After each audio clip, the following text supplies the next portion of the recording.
Joining us now to talk about the implications and what is coming up next, attorney Mitchell Epner. Mitchell, it's always good to see you. Thanks so much for being here. Thank you for having me back, Natasha. So let's start with President Biden, who says he is not done with this fight. Let's listen together to part of what he just said yesterday. I'm never going to stop fighting for you. We'll use every tool at our disposal to get you the student debt relief you need and reach your dreams. You overstepped your authority. Did you overstep your authority? I think the court misinterpreted the Constitution.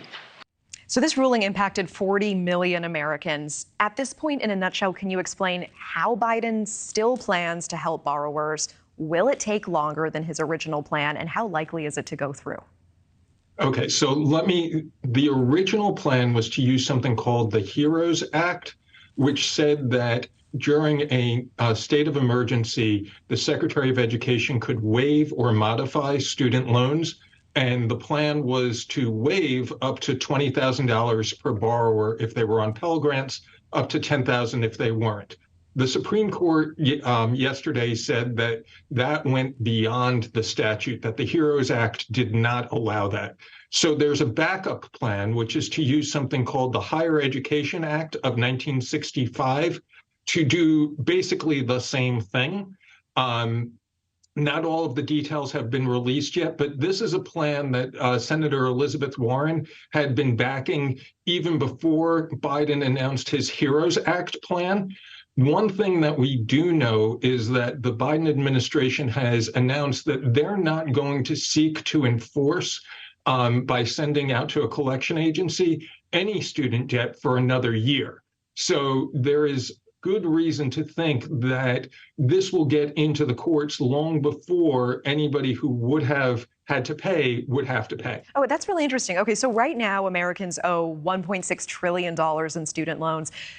Can borrowers wait and see what happens? Can they not pay come October in the fall? Or do they still need to prepare to restart those payments in October? Well, first of all, nobody should take legal advice from a TV spot. But generally, during the state of emergency, all of the student loans were put in abeyance.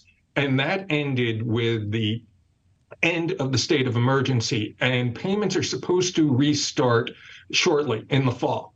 But what the Biden administration has said is even though payments are supposed to restart in the fall, they're going to take a whole nother year to actually send things to collection agencies.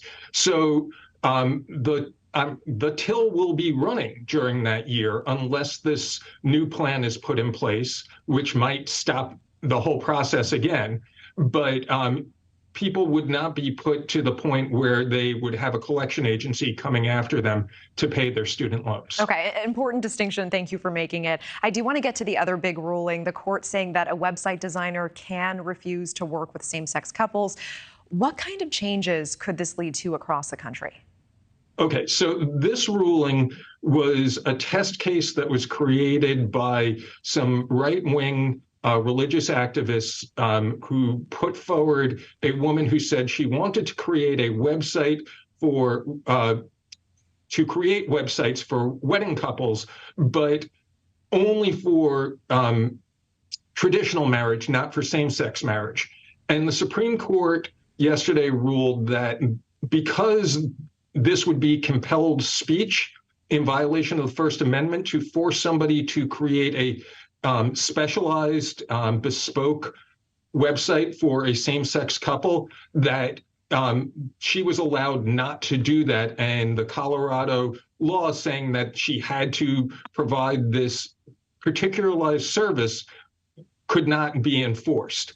It does not mean that businesses in general can refuse to serve same-sex couples. Like if you go to the 7-Eleven to buy eggs and you're a same-sex couple, the 7-Eleven can't say, no, we only serve people who are in heterosexual marriage. Excuse my interruption. Who does it apply to then? Just website designers, or who's going to be affected? Singers, songwriters, film directors. These were the examples that were given in the case. And I think that this has gotten a lot. The overall implications for this may be big, but the ruling itself was pretty small.